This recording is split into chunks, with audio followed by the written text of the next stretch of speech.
very thing in our existence that we always want. I want grace. I want things given to me. I want to be forgiven, and I want to be loved, and I just want to be accepted for the things that I am. Grace. But there were so many times in my life in the addiction that how could you love me if I couldn't love myself? How could you trust me when I know not to trust myself? How do I do the things that I'm supposed to do when everything I touch crumbles around me? But there's grace. There's someone out there that maybe they didn't have a direct contact with me that was really praying for me, saying that I think you're going to get through this addiction. But I know that you're not going to get through this addiction alone. See, at some point I had to realize is that the addiction was more powerful than I ever thought I could be. It was so powerful that I was willing to give everything I had to it. But grace steps in. Jeremiah 1:5, God tells us.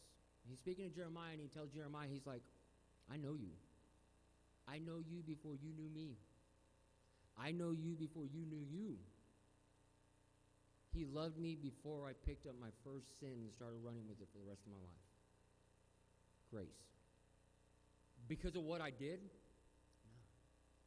Because of who you are? No. Just because he loves you. So what does that mean in the terms for what we're dealing with on a day-by-day basis with grace? It's not something that we can buy. We certainly can't earn it.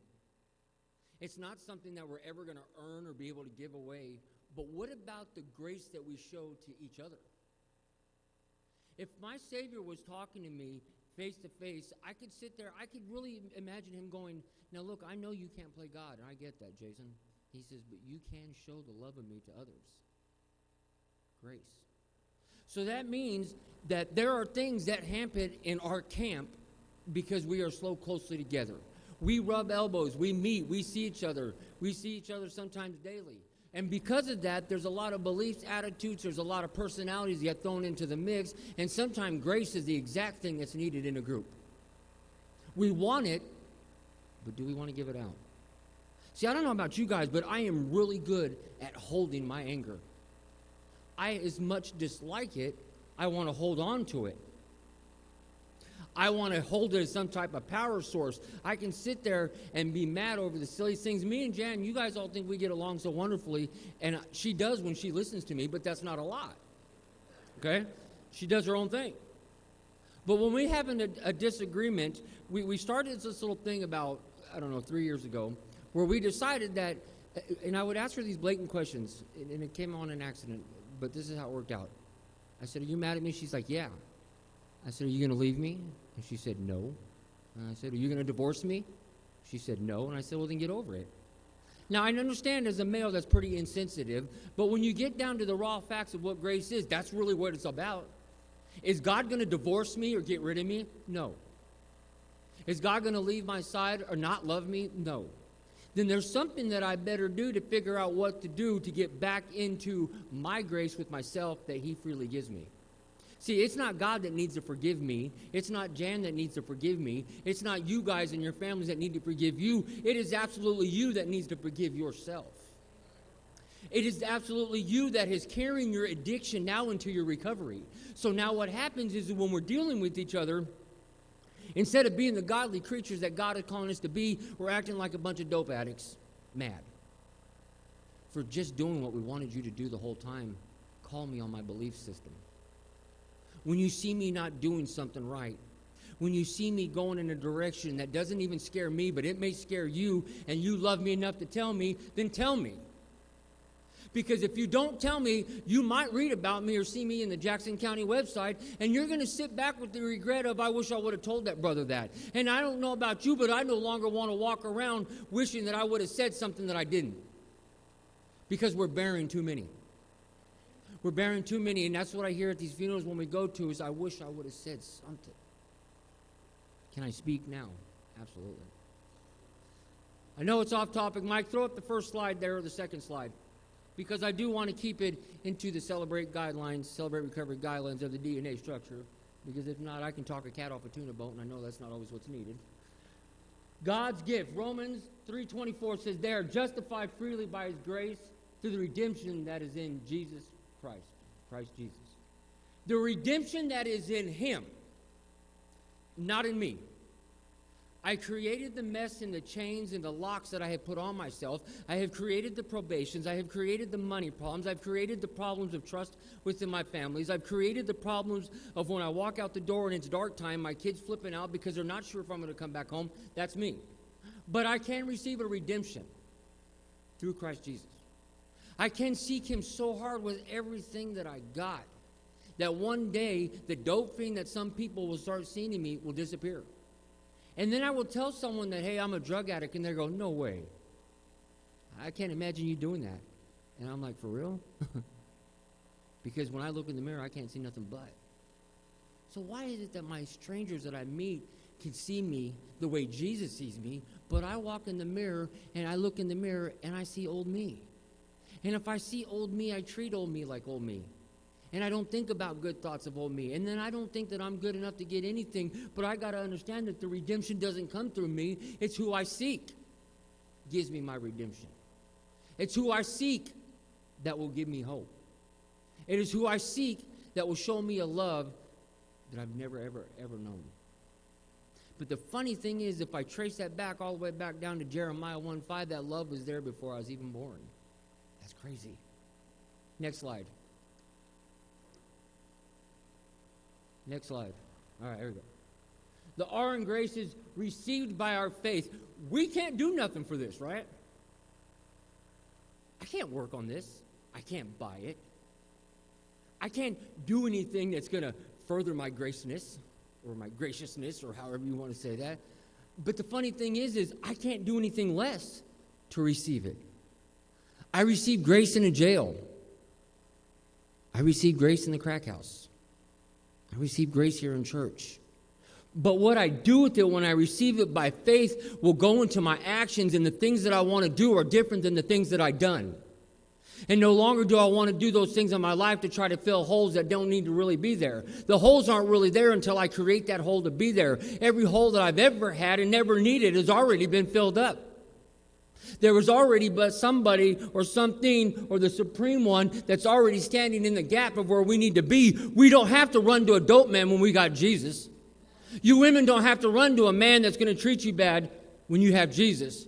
You men don't have to find unhealthy women to fill a gap when you've got Jesus.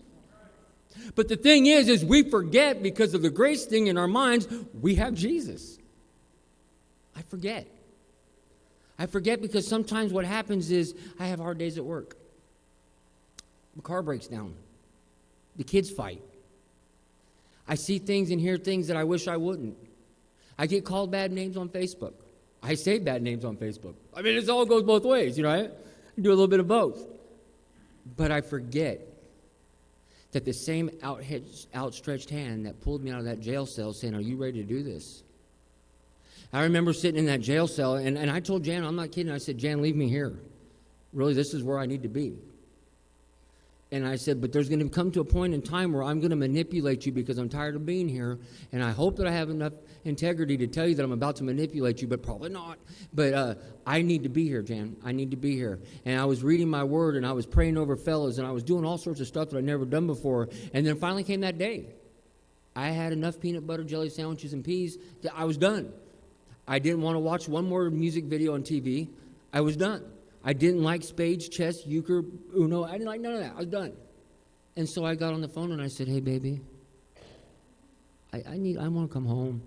I'll rub your feet every night. I did say that, didn't I? Yeah, I lied. I said, I'll rub your feet every night, and I'll do this, and I'll do this, and I'll do this. And I'm like, and don't listen to me because I'm manipulating you. But baby, please bring me home. It was Christmas time. I said, the kids, I'm going to manipulate you again, baby. The kids need daddy for Christmas. And Jan, you know how Jan is. You know, she's just straightforward. She's like, you weren't here when you were here. All right, leave me here. That's where I sit. So I had Christmas in jail. It wasn't all that bad. Receive the grace. Receive the faith. Let your steps be ordered in a different direction. Here's the cool thing about when you walk in this recovery, you don't have to know where you're going. You just have to know to listen and follow the voice that's calling you. And he's not just going to sit there and say, hey, Jason, go to that crack house. It doesn't work that way. He's not the God of confusion. He's not the God of chaos. He is the Prince of Peace. Next slide, Kels.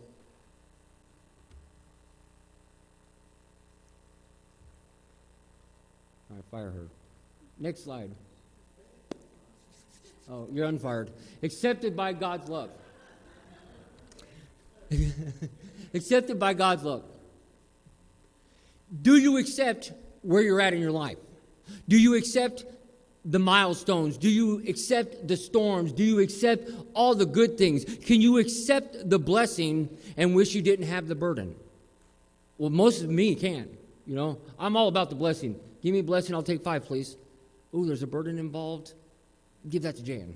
You know what I'm saying? I don't necessarily want the burden. I want the house without the payment. I want the car without the payment. I want the relationship without the problem. There's a lot of things that I want as far as blessings go, but I got to understand that I'm going to have to understand what I'm going to have to understand about burdens. That they are a part of my recovery. But the burdens don't even come without a lesson. The burdens give me the lessons that I really, truly need to learn. I learned for some reason putting my hand on a hot stove instead of you telling me not to. I'm just that guy. I learned from my burdens. God understands that, and that's how he talks to me. Now, I'm pretty confident that he doesn't want me to serve any more jail time. But I know he's going to allow my actions. If that's what I choose to do, he's going to love me if I have to go. Accepting by God's love. God's love, could you imagine if you guys loved each other as much as God loved us? What would we create in this church? What would we create in this Celebrate Recovery? I bet we couldn't walk out the door with people going, oh, turn your God love down, turn it down, whoa, you know. We would be so bright. But yet there's some of us that want to hold on to some things that are really harmful to self. We want to be so mad. We want to hold each other to such high accountable standards that we're not even keeping for ourselves. Sometimes you just got to say your piece and say okay and step back, because if that person is working on God and you are working on God, you at some point will come to a point where you will meet together. And timing is everything. If you say something in the wrong time, it might be the right message. Now, I'm not suggesting that you stop, because God will tell you when it's time. If you choose to jump before that, that's a whole different ballgame. But he always puts the right people in the right time and in our place in life. There's no accident that we're all here together. There is no accident that all of you, I'm sure, are the black sheep of your own families. This kind of fitting with leaving the 99, you know, we are the black sheep of our families. But we learn to love. We learn to support and encourage each other. Wow. Christ paid the price. We can't pay anything. We can't put anything to it. It's been done for us. The only thing that we need to do is accept it, learn by it, and move from it. The neatest thing that I got to learn this past week, and it's funny, when you learn something, you'll use it 100 times in a week, or if you don't, you should. But this is what I learned. There's this old battle between knowledge and wisdom, right? It's kind of the same. It's different. What's wisdom and what's knowledge? Well, I finally figured out. I was talking to Jan's dad, my spiritual guru, right? He's my go-to guy. And the reason he's my go-to guy, hold on to that last thought. The reason he's my go-to guy is because when I was a down-and-out meth addict, he told everybody. And he was mad. And he was mad that his daughter married a meth addict and a felon. But now that dude's one of my best friends. He has seen a change in me. He has seen the God come out in me. And now that man wants to spend as much time as he can with me. That's what grace is all about. So, back to this story now. We were sitting down talking, and he asked me, he said, do you know what knowledge is? And I said, well, yeah, I gave him the generic version that we all have. And I asked him, I said, well, what do you think about what wisdom is?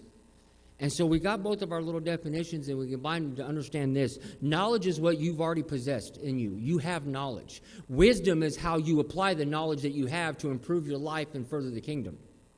That is the difference between what knowledge and wisdom is. Use your wisdom to dictate to your knowledge of where you want to go with the word, and then do it. Because if this was about dope, we would all do it. We would all find ways and means and ways to get more, wouldn't we? Use your wisdom to dictate to your knowledge what you need to do. And listen. Listen to what he's telling you.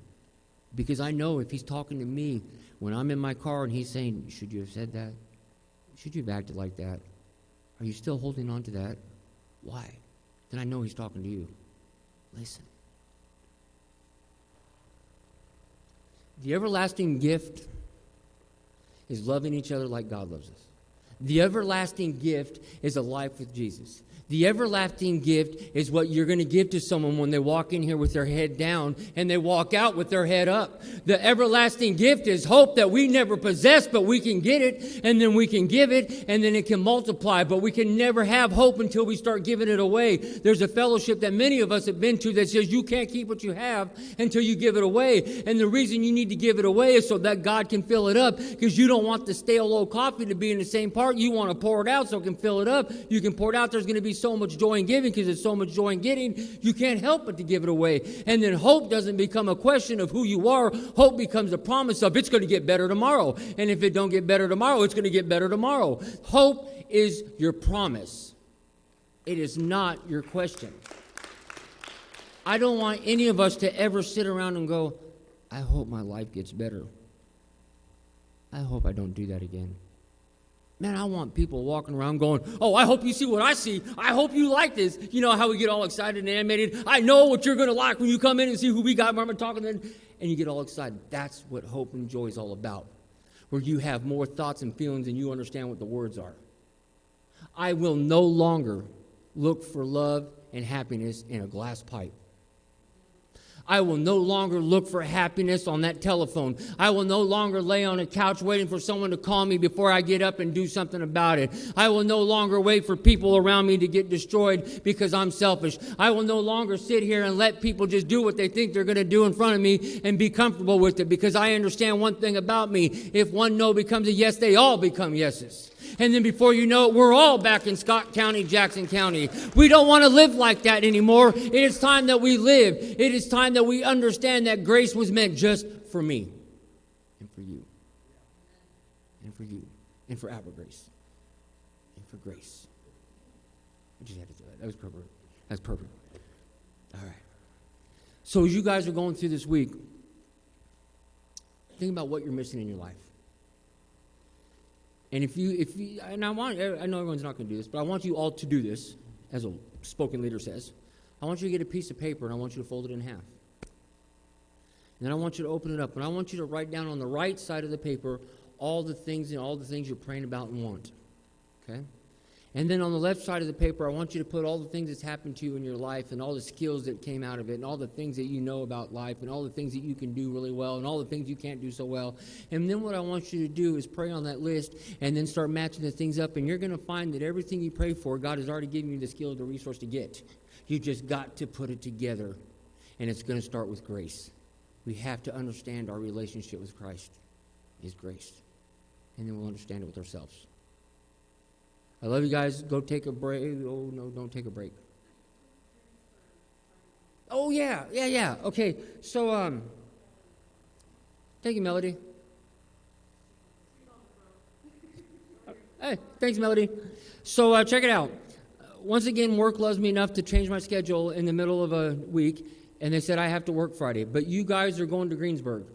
Jan is going to go down to Greensburg at 5:30. They're going to start eating. At 6:30, they're going to have a meeting. And they're really excited about having this group and us. They're really excited. The guy that came up here from Greensburg had just so many great comments about all of you guys. He loved the format. He loved the people. He loved how we all hugged each other. He said at one point that we acted like we never seen each other, and I'm like, we see each other all the time. But that's cool. We're showing that. And so Jan is going to meet at the truck stop at 4:40. Oh, I love that. 4:45. At 4:45, you're going to roll out about 5 o'clock, be down there by 5:52, and then you're going to eat up there. Then you're going to eat and then enjoy the meeting. Anything else? If you guys, so I got to be selfish for 1 second.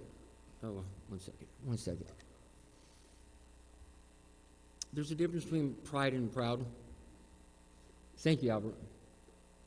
10 years ago, when something like that, I got all methed out, and this cross was on my mirror. It was like this, and I kept looking at it, and it would just kind of do that, and then it would hit the light at the right time, and it would wink at me. You know what I'm saying about you guys know. It winked at me. And I remember looking at that cross, and I said, don't wink at me. I know what you represent. And it would twinkle at me. And don't wink at me. And so I like to say that I lost it, but I threw it out the window because I was convinced that God was trying to short jab me, and I didn't want to be reminded about how bad I was by something, how good I knew something could be. So I threw my cross out the window. And I've always wished I had it back. And Albert made sure, you guys made sure I got it back. That's really cool. That'd be a trip if it was the same one, but